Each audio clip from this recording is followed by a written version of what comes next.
Ni buang. Nah, suku semua.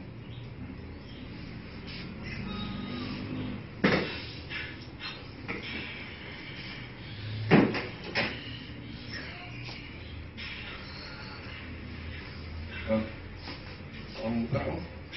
Haa? Kau tinggal lah abang jaga abang gunting ni macam ni. Nampak?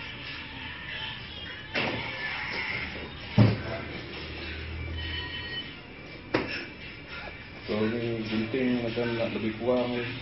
Ha? Kau nak gunting, kau gunting elok. Kau cara elok. Kau jangan lebih-lebih kurang. Oh, berapa lama gunting ni? Kau baru lagi?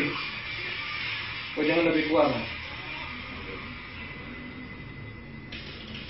Kau jangan main cincai-cincai ya. Sepak kau kan. Kau berapa lama kau kerja ni? Aku tanya kau. Aduh buang. Baru lagi. Habis, aku datang ni free. Kau lebih kurang kan kau gunting kan? Simak betul kau.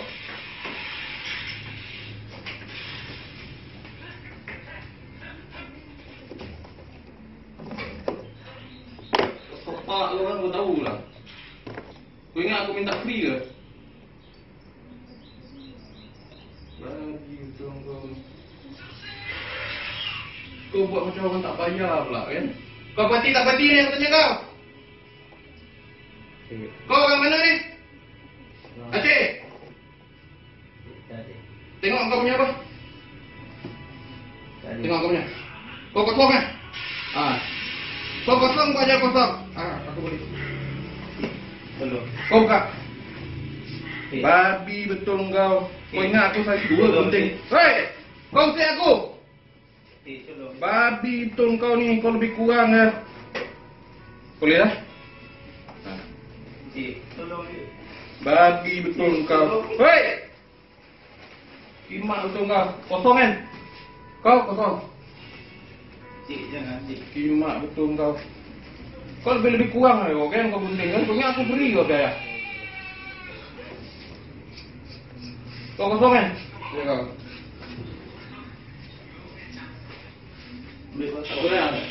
Kau jangan nak pergi ambil pasport kau. Apa pasport kau tak ada, kau tak bawa. Ada di dalam. Kau jangan nak menipu aku. Betul. Yuk kita naik ke atas. Ha? Boleh. Kau permit apa tanya kau? Pasport. Permit apa? Ha? Aku tanya kau, pasport hidup? Tak ada. Mati. Permit